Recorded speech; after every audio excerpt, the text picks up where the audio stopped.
My wonderful people, welcome back to the channel. You don't know it's the boy SAE. Bless upon yourself and thank you all for tuning in to this one. So, my wonderful people, the West Indies losing, should I say, a curse? Our momentum has continued as my people. The first T20, I thought that the West Indies was in a position to really dominate this first T20, guys. And what, watching the match, guys, I thought they were a little bit short in terms of the runs that they got on the board, because the start that they got with Shea Hope and Brandon King and the others, Rastan Chase, chipped in with 60 guys. I thought, hey, this team should get up to 220, 230. But hold and behold, my people, a little mini collapse in the back end there, guys, really hampered the West Indies momentum going in towards the second half of the game. My people, stick up in. If it's the first time on the channel, please go ahead and hit that subscribe button and turn on the post notification bell. Don't forget to drop a like and leave your honest comment. So, my people, the West Indies, another headache once again. But people, I'm not surprised. To be frank with you guys, I'm gonna give you the recap, guys, but I'm gonna talk a little bit first. But I'm not surprised, to be honest with you guys. The bad changes that made the team what it is today, I'm not surprised of what it is. You can't give a man who I won't even bash him either anymore either. I won't even bash him anymore, tell you the truth, people. You understand? When you're inexperienced to certain things, guys, and I get the opportunity to do it, even though they say they'll learn on the job, but at the end of the day, guys, this call that they made was never needed at that point when the call was made. Knows what I'm talking about, right? Today match, guys, I thought, West Indies, 189 for 8 was a little subpar score. I think they were 30 runs short. We put it too far, 20 runs short. I think they were 30 to 20 runs short. And this little innings, this little pitch that is batting really well, Shea Hope bringing up his 50, Rastan Chase getting a 50, a 60. Brendan King chipped in early on. But honestly, my people, the more we look at this, guys, it's like the West Indies team is just getting just. I don't even know how to describe it, but it's not going in a direction that we as the fans would have loved or want. I don't know, not because they just lost it, but the losses have become something that is consistently happening to them, and it's not something we as the fans would love to see. You understand? Or want to continue.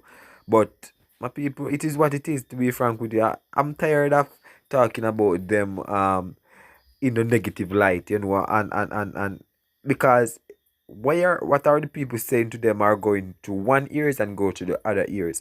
We don't know how they lose the momentum, but me and you know how they lose the momentum. But we're gonna zoom in, and so early on, guys, right? The West Indies batted first, guys, and I thought, pitch was really looking good. I could score more runs. So Brandon King got 18 off 12, guys. Captain Shea OP and Brandon King opened the batting. He chipped in with 55 off 13, and I thought the opening position fit Shea OP pretty well.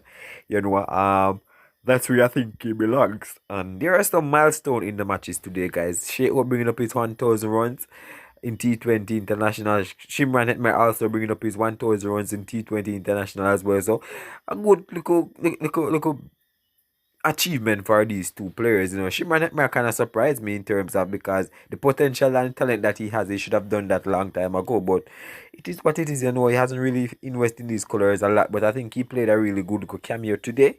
Rastan Chase batted at 3, guys. He got 60 off 32.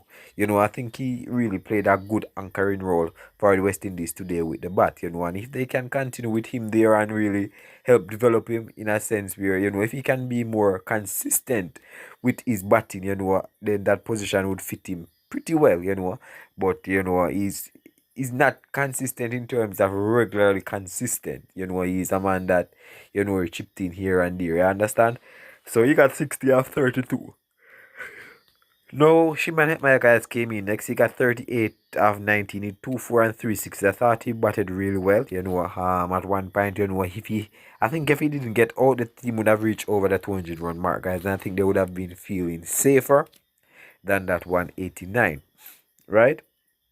Redman Paul got 1 off 3. Andre Russell. So this is where the mini collapse started, guys. From Rovman Paul went for 1 off 3. Andre Russell got 8 off 9.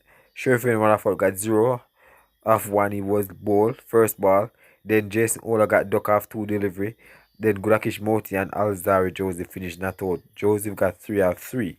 So as I said, a little mini collapse there, guys, kind of hamper the West Indies chances of putting on a really 200 plus score. You understand, with the team that they have on paper. Pick of the bowlers was the Warishish, 4 for 36 from the Australia, 1 wicket apiece for Connolly, and also Nathan Ellis, and Owen, a new player there. I haven't really heard much about him before, but he did well with the ball as well. Now, moving over to the Australian batting scorecard, guys, where Mitch Marsh, the captain, got 24. Jack Fraser McGirt got 2 off 7. Josh English got 18. Cameron Green chipped in with 51 off 26. He was the one that really, I think, helped Australia in a sense where he helped stable the innings in the middle order.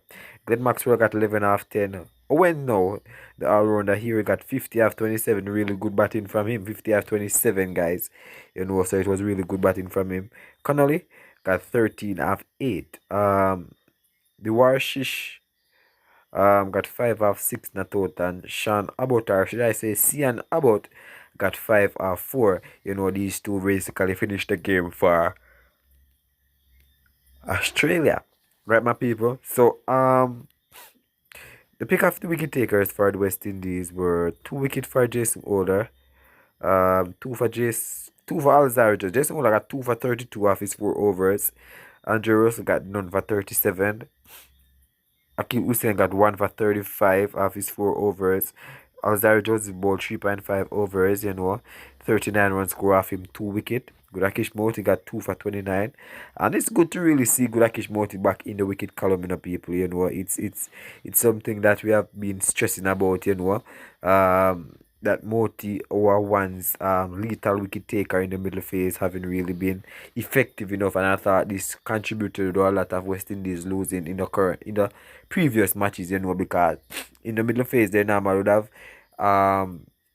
relied on Gutakish Moti in the middle phase, but he wasn't fired, and he wasn't firing in terms of getting wickets, and that really kind of hampered the team. Rastan Chase got 1 over for 11 runs, you understand? So the West Indies basically lost by 3 wickets, guys, with 7 ball left. So as I said, they were 20 to 30 runs short in this first T20, not a good start or not a pleasing start. But in terms of the batting, as I said, good batting from Rastan Chase, Shea Hope, Shimran Etmaya, and also Brandon King, but others, they collapse in the middle phase, guys, and this kind of hamper the game or the game results. You understand? But it is what it is, guys. Leave your honest thoughts down below. Alright, bless up on yourself.